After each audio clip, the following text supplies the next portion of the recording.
분위기가 반등을 이루고 있다. 성동 구민들한테는 거의 신적인 존재야. 워낙에 이제 그 구정 활동을 잘해가지고 소액으로 한 2, 3억 정도의 금액의 투자금이 있으면 강북권에 한번 도전해 볼 만하다. 이렇게 말할 수 있지.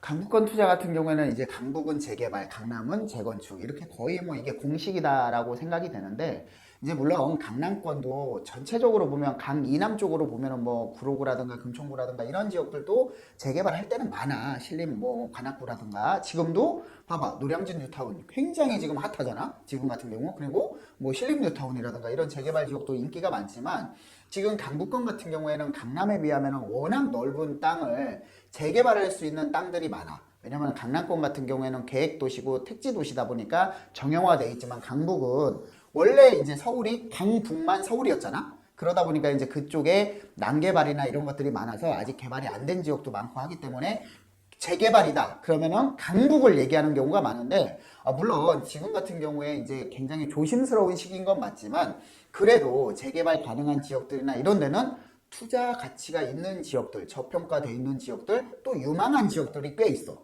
그래서 그런 지역들 같은 경우에 지금도 매매가 좀 활발하게 이루어진다라고 보지. 그러니까 투자자들이 없지는 않아. 자, 우리가 이제 봤을 때 대부분 경기가 어렵고 가계 부채가 늘어나서 그 다음에 연체율이 제일 높다라고 이런 말들이 계속 나오는데 하지만 누구나 가난한 건 아니거든. 이번에 토지거래 허가 해제를 하면서 봤듯이 다시 재지정이 될 만큼 35일 만에 재지정이 될 만큼 그만큼 단기 유동자금이 많다라는 얘기야. 그래서 어딜 가나 투자가 가능한 지역들, 유망한 지역들은 투자 가치가 있는 지역들은 투자 자금이 몰릴 수밖에 없다. 그래서 강북 지역도 재개발 가능한 지역들은 항상 준비되어 있는 자금들이 유입이 돼서 가치가 높게 평가돼서 올라갈 수 있다. 지금도 늦지 않았다. 이렇게 판단을 하는 거지.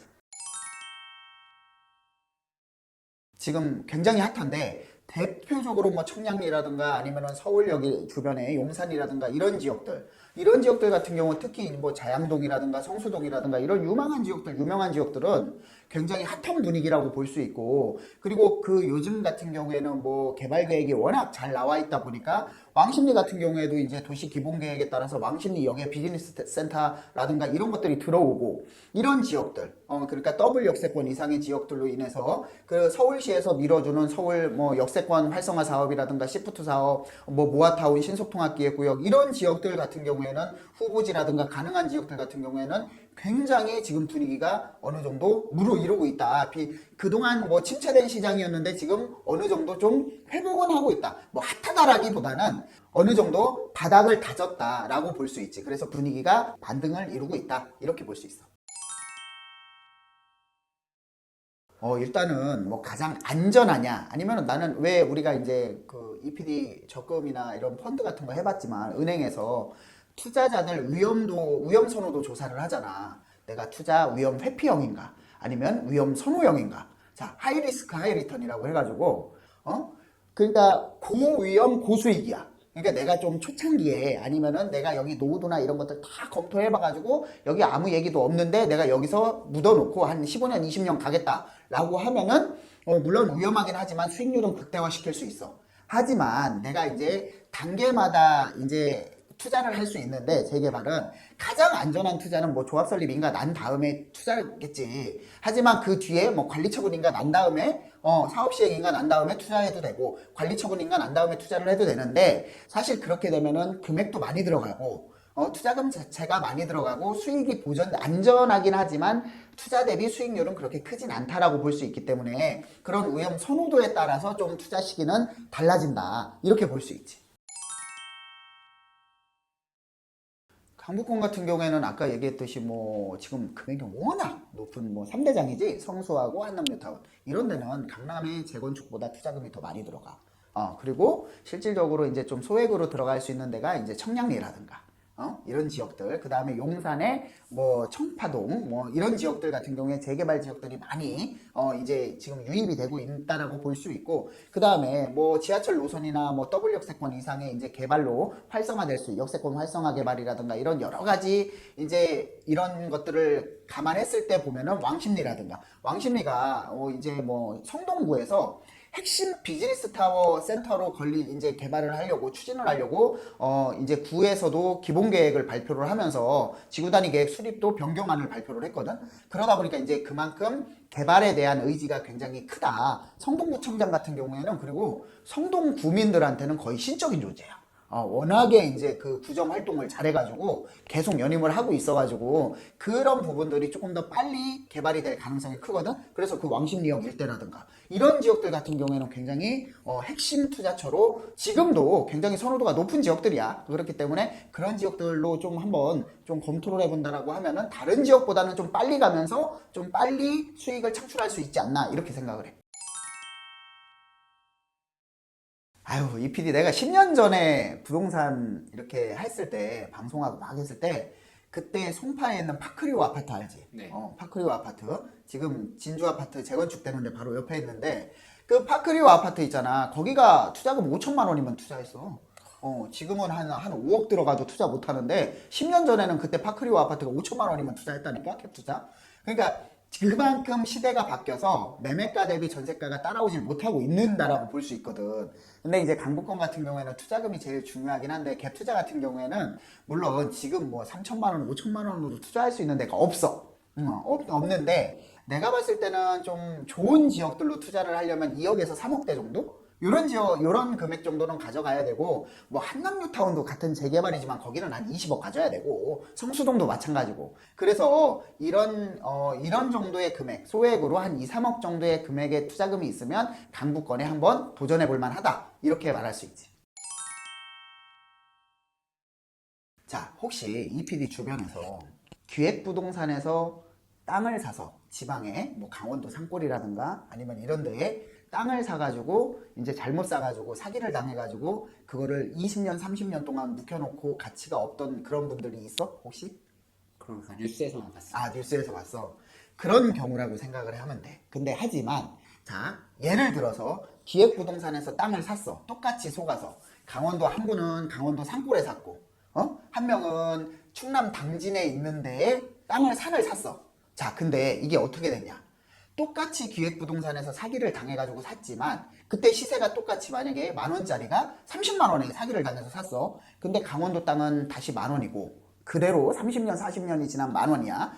당진 땅은 개발이 많이 됐어. 주변에 개발이 많이 돼서 10,000원짜리 땅을 그때 당시에 30만 원 주고 샀지만 지금은 300만 원이야. 자, 무슨 얘기냐면 개발이 안 돼서 이렇게 몇십 년이 흐르더라도 서울의 지역들은 그래도 가치가 있기 때문에 계속적으로 상승을 한다는 얘기야. 물론 그 중에 개발이 빨리 되는 것을 찾는 것이 핵심이긴 하지만 그렇다고 하더라도 조금 장기적으로 가면은 가치만큼은 상승한다. 그렇게 보기 때문에 물론 이 지역으로 가서 그냥 소가리를 하는 거지. 왜냐면은 강원도 산 사람이 당진 산 사람을 얼마나 부러워하겠어. 소가리를 하는 거긴 하지만 그래도 그런 부분에 대해서는 이제 장기적인 투자가 어느 정도 물가 상승률 이상은 올라가긴 하지만 그런 분들은 빨리 손절을 해야지. 아무래도 더 좋은 투자처가 있는데 기회비용을 전부 다 이제 잃어버리는 거잖아. 그러니까 빨리 정리를 하고 좀 더 좋은 지역으로 들어오는 게 정답인 것 같아. 이제 토지 같은 경우에는 재개발의 영향보다는 부동산의 심리를 위축시킬 수는 있어. 하지만 그 심리가 이게 뭐냐면은 나는 옛날부터 이제 부동산을 20년 넘게 했지만 그때 당시에 이제 시골에서 이제 땅을 사시는 분 이제 뭐 농지 같은 경우에도 토지거래 허가로 묶어놓고 했거든. 개발한다라고 해서 그때 당시 20, 30년 전에는 지방에 택지 개발을 많이 했기 때문에 수도권에 택지 개발을 많이 했기 때문에 주변에 토지거래 허가로 먼저 묶어놨어. 그러면은 주변 사람들이 뭐라고 했냐면 이거는 땅값이 올라가는 걸 정부에서 보증해 주는 거다. 그렇기 때문에 방법이 되면 가능하면 사는 게 좋다라고 했기 때문에 나는 그 얘기가 30년 전에도 들었는데 지금도 그 얘기를 하고 있을 줄 몰랐어. 자, 토지거래 허가구역으로 해제를 했어. 해제를 했는데 35일 만에 다시 묶었어. 용산구, 그 다음에 강남 상구. 자, 이게 무슨 얘기냐면 이 지역은 정말 많이 올라갈 지역이구나. 정부에서 보증을 해준 거야, 아예. 그리고 이 보증을 해줬는데 여기에 들어가는 게 어떻게 돼? 못 사잖아. 토지거래 허가구역으로 묶였기 때문에 이 허가를 받으려면 굉장히 까다로운 요건이 있어서 못 사니까 어떻게 돼? 아, 이 주변이 풀리면 엄청 올라가겠구나. 그럼 어떻게 돼? 그럼 옆에라도 사면 이 지역 올라가면 이 옆에도 따라 올라가겠구나 라고 해서 오히려 풍선 효과를 낳고 있지. 지금 상황이 그래. 그러면 원래는 재개발 토지거래 허가구역으로 묶어서 꽁꽁 묶어서 부동산 경기를 얼려버리면 재개발도 영향이 있어서 투자가 위축이 되지만 실질적으로 이번에 토지거래 허가구역 다시 재지정을 한 거는 오히려 시장에 부동산 가격이 더 올라갈 수 있다라는 시그널을 준 거기 때문에 실질적으로 재개발에 오히려 호재인 작용을 할 수 있어. 나는 그렇게 보고 있거든. 지금 이제 재개발 투자에 대해서 관심들이 조금씩 늘어나고 있거든. 특히 이제 그 오세훈 서울시장이 이제 뭐 여러 가지 재개발 정책을 피면서 오세훈 서울시장이 예전에 과거에 서울시장 했을 때 이제 한강변 라인을 개발한다라고 해서 유도정비구역과 전략정비구역도 만드는 분이거든. 그러니까 이 재개발에 진심인 사람이야. 그러다 보니까 이제 재개발에 이제 자꾸 재개발 이슈가 되고 하다 보니까 재개발에 관심이 많고 지금 서울시의 재개발 구역이 1000군데가 넘을 만큼 그만큼 정비사업의 전성시대라고 보는 거지. 그만큼 이제 관심들이 많은데 그리고 그래도 이 재개발도 아무래도 정비 사업이고 공공성을 띤 민간 사업이기 때문에 위험은 항상 도사려. 위험은 항상 도사리라는 건 위험이라는 건 뭐겠어? 중간에 재개발이 진행되다가 취소가 되거나 구역 해제가 되거나 아니면은 비대위가 너무 강력한 비대위가 만들어져서 재개발이 무주공산 산으로 간다거나 진행은 안 되고 이런 게 위험이거든. 그래서 이런 부분들은 좀 꼼꼼히 체크를 해가지고 투자에 좀 관심이 있으신 분들은 이런 부분들을 좀 꼼꼼히 체크해서 들어가는 게 훨씬 더 안전한 투자 성공을 할 수 있다. 이렇게 마무리를 할게. 시청하시고 부동산 쪽에서 뭐든지 좋습니다. 그래서 궁금하신 부분이 있으면 댓글로 남겨주시면은 현실적으로 컨텐츠를 만들어 가지고 한번 촬영하는 그런 시간을 계속 갖도록 하겠습니다. 오늘은 여기서 마무리하겠습니다. 감사합니다.